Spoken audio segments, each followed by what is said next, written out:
Hi, you've just entered Frank's Shed. Our special guest today is a highly regarded and enigmatic performer based in Belfast who has vaudevillian tendencies and grand ambition. And if if you're looking to discover just what lies within the realm of hobo chic, look no further than the master craftsman himself, Duke Special. Thank you so much for coming in. Really appreciate you coming. Really admire your work. So I really admire the shed. Oh, thank you very much. He loves our shed. Hey. And how are you feeling today, anyway? Good. Yeah. It's been a busy few days. Been playing a few festivals, and I feel very warm. And Yeah. I've got muddy clothes. So yeah, I feel very happy to be back. Bright-eyed and bushy-tailed, other than that, yeah. Yeah, pretty Okay. much. Yeah.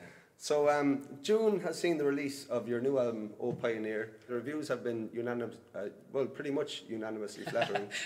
There was Except dissent. for those one couple of fuckers. Like.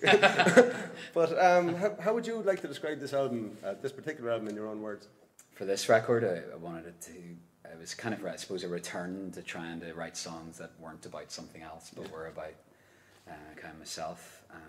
But then I realised I actually love writing about things that aren't me. And the title came from a book I read years ago called O Pioneers by a lady writer called Willa Cather. And the songs kind of fell into under that title, and a mixture of things. Like some of them are about, started about things that are going on with me or had gone on, and but also there's one about an Iranian children's book called Little Black Fish, and another one called Punch of a Friend, which was a direct reference to a bit in John Steinbeck's East of Eden, where this guy, to wake him up out of this kind of depression, his mate has to punch him in the face.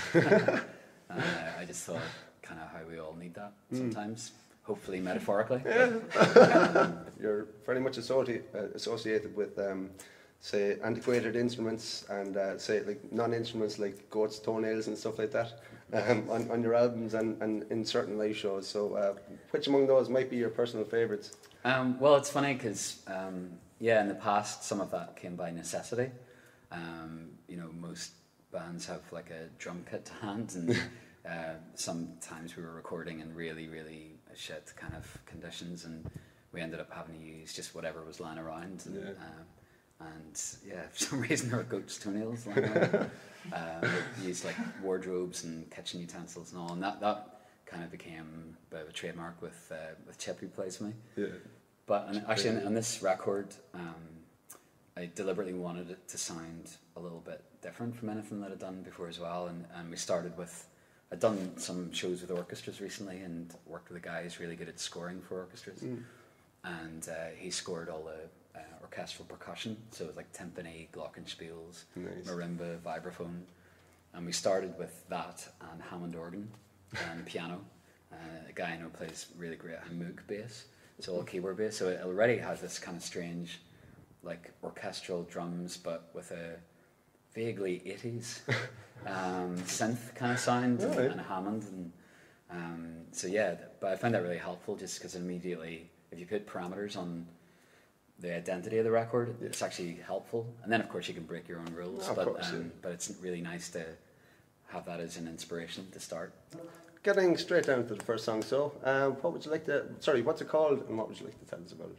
Sure, it's called Lost Chord. I was reading, a guy was talking about blues music actually, and how the blues music was actually the search for the lost chord. All right. And I wasn't really sure what that meant, but I kind of thought, I like that name, Lost Chord, and just the idea that there's this chord out there that might actually bring meaning to the universe and everything. Turns out it's G major 7. Oh really? Yeah. I was devastated.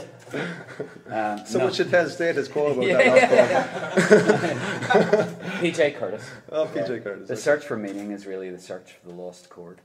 And I just started writing it from that. So it's kind of about the idea of longing and trying to figure out what the hell we're doing here.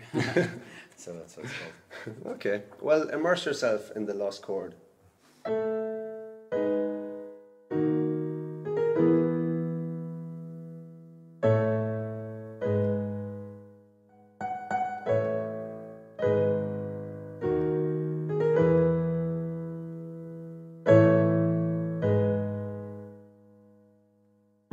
Never thought I'd lose my way, but the turns that I have taken have led me down a corridor that I don't recognize. Every door is bolted tight and offers no solution.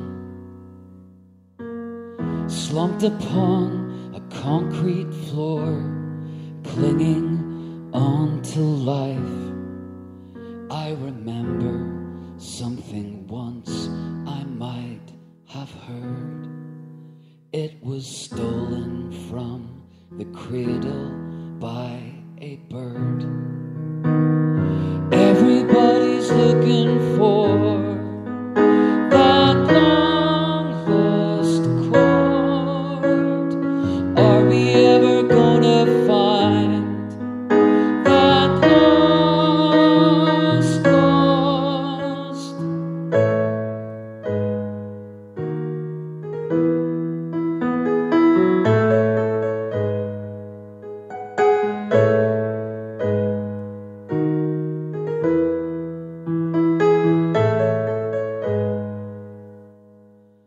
I took a pill to feel the form and spaces long abandoned by some mysterious crimson song that promised to be true. But who can pilgrim days stand dull with thirst so cruel and ardent to understand the symphony that's wrapped around our roots, like the memory of the wind among the trees. There's a fingerprint that stayed upon the keys. Everybody's looking for that long lost chord. Are we ever gonna find that lost?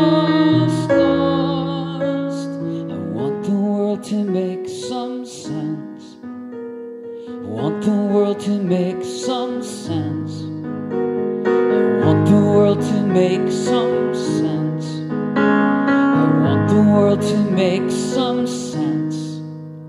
There's a thorn that pricks and keeps me from my sleep, like the lure of ships sunk fathoms in the deep. Everybody's looking for that long lost chord. Are we ever gonna find that lost? I want the world to make some sense. I want the world to make some sense. I want the world to make some sense. I want the world to make some sense.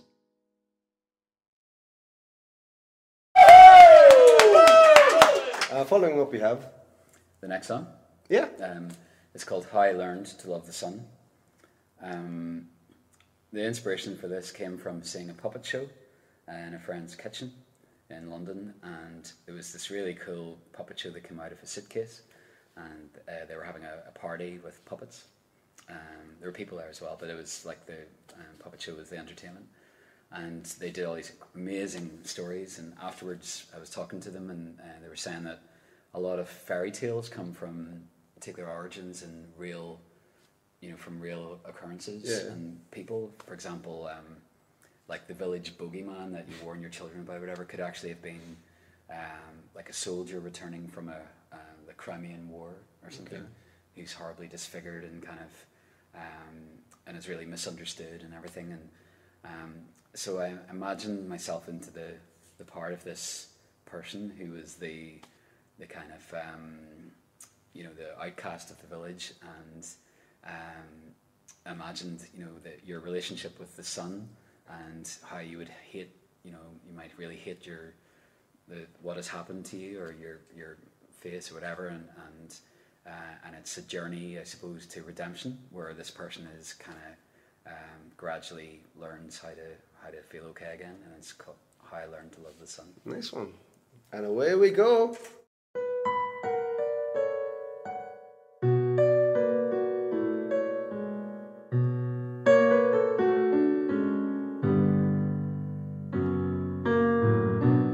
I pull my hat down low, hid a dagger in my cloak, took a shovel and a gun, and a length of rope. By the monster moon, I would walk the night, with a hollow heart to scandalize, twist the knife. I turned from the sun. Oh, the feeling, oh, the feeling. I turned from the sun. Oh, the feeling, oh, the feeling.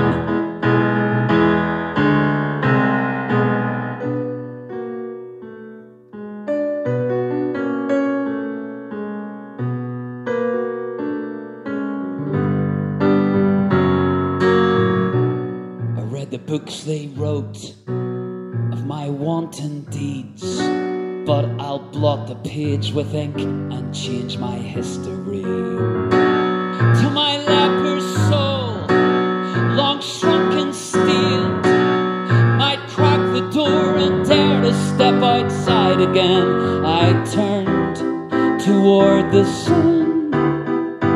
Oh, the feeling, oh, the feeling. I turned toward the sun. Oh, the feeling, oh, the feeling.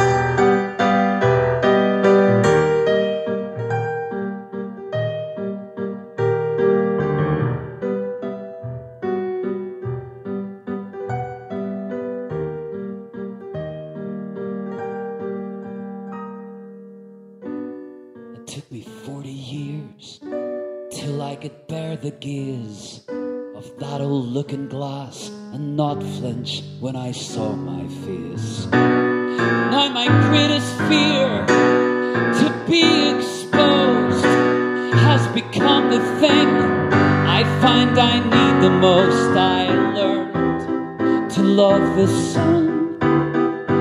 Oh, the feeling, oh, the feeling. So I learned to love the sun.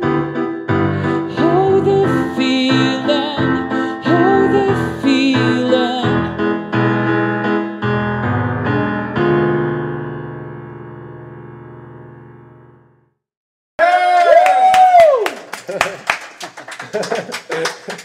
So, when did you first realise that music was your future calling? And could you tell us how you first got into the business? Yeah, I believe you were part of a very musical family. yeah, well, just like probably a lot of families, music was just like part of the fabric, I suppose, of growing up. There was a piano in the house, and everyone sang, did music in school, but they just said you can become a music teacher or a classical pianist. And I had too many bad habits to be a teacher, and I was shit at the chops. So I didn't have enough chops for classical. So yeah, it's been a really long journey to even begin to start doing it as a job. You know, I played in a band when I was 18 in England, and came back and did youth and community work at college for 4 years and played in other bands during that. And then after I left college, just gradually just realised more and more it's kind of what I love doing the most. I think sometimes people have this perception, you know, like you know, if you've had a few records out, you know, or whatever, that you must be like mega rich or something. I'm so flipping skint. And talking to a friend who, you know, he's trying to say, oh, so, you know, how's it going? And I said, well, like, I earn probably much as a I don't know, like a plumber or something. You know, it's. I think there's a gap between what most people are at music and then the kind of the Premier League. And so I'm probably like Accrington Stanley. Yeah, probably somewhere there. Recognition does not equal riches. Yeah, no, it does. But my point being is, I feel really lucky to still be doing it, and I've never been in it for money, and I love doing it. So. Duke Special, would that be like a heightened version of Peter Wilson? Yeah, I think that's probably right. Yeah, I think when you go on stage, I don't know, I just feel more comfortable. Kind of, well, even adopting the name Duke Special was a conscious decision. But I enjoy theatre. I enjoy the theatre of seeing a band play, the gang that there is on stage. You know, it's more than some of the parts. And I started as, you know, doing it as solo, and then I've gradually been lucky to meet some great players along the way who come and cameo many times. It looks like you devour an awful lot of culture, so what maybe would have been your biggest inspirations musically as well as non-musically? Like I'm not, I'm more an accidental eater of culture. All right, okay. Just fall into things. Yeah, like a lot of things I've done over the last few years have been really just kind of by chance or by one thing leading to another. Like the Brecht thing that I wrote for, I'd never read the play before I started having to do it.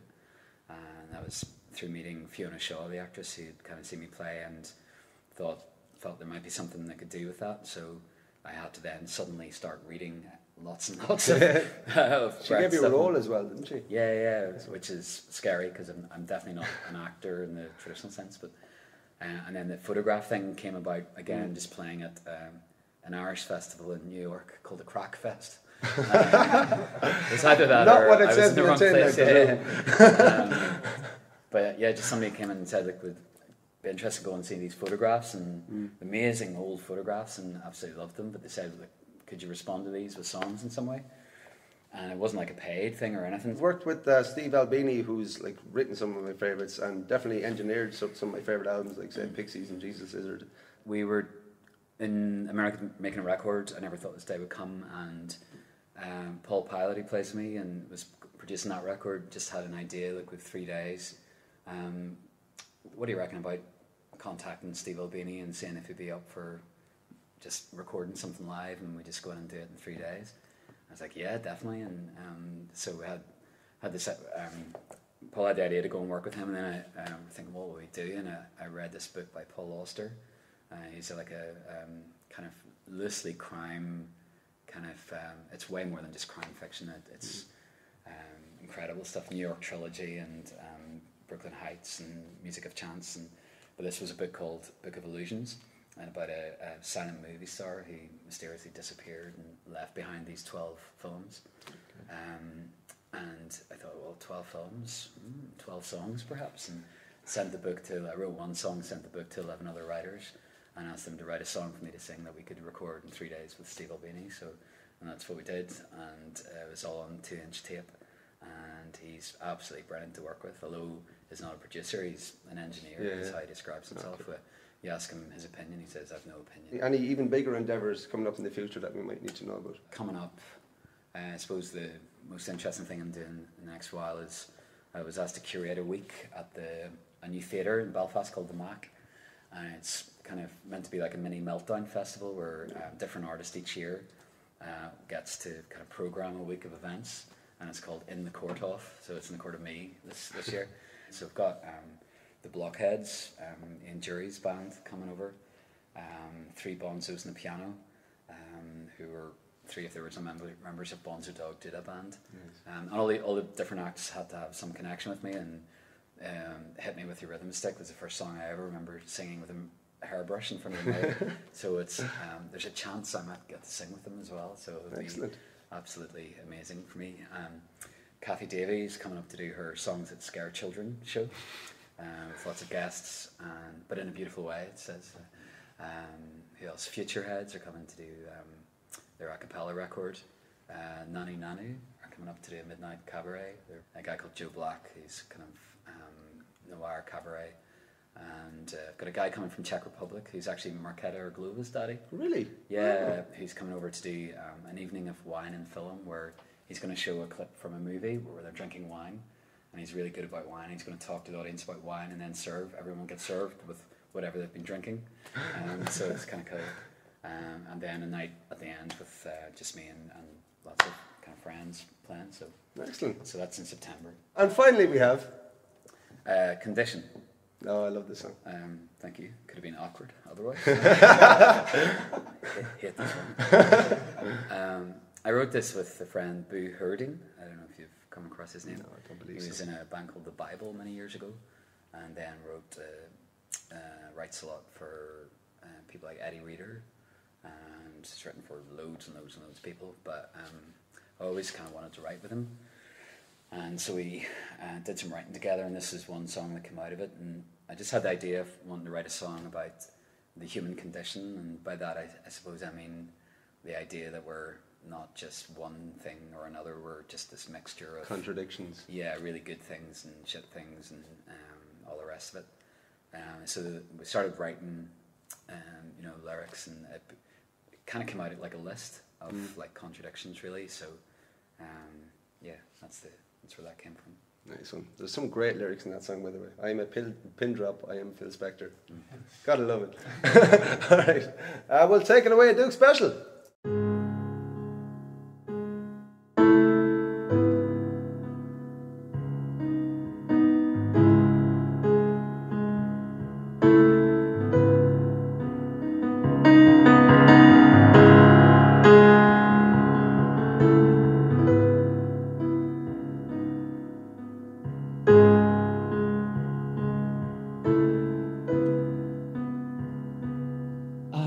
Perfect,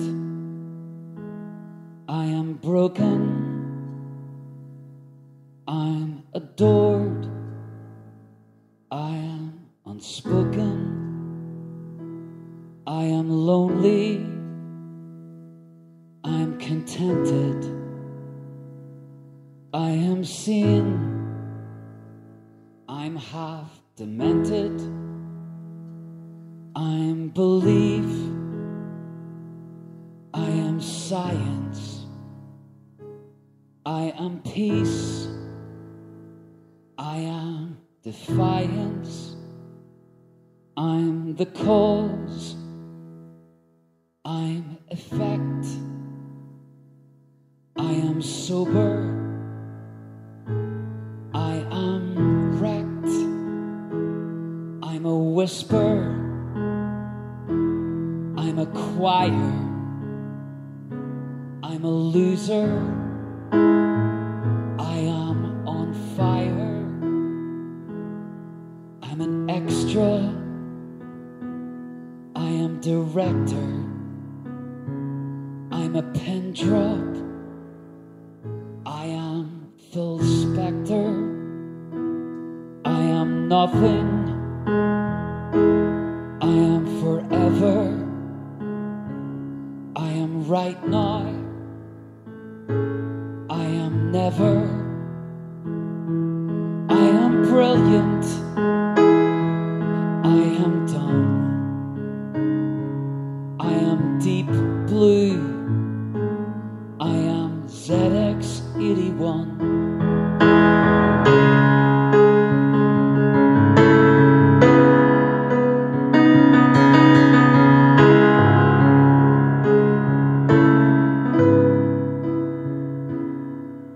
Black and white, I am color,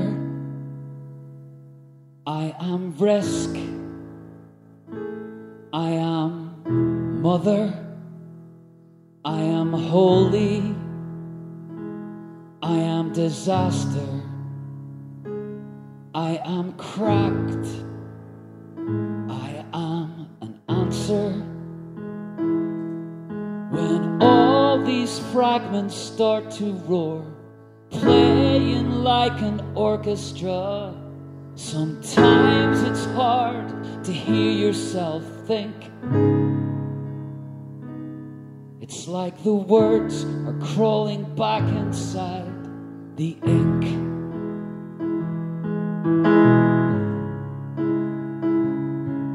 The ink.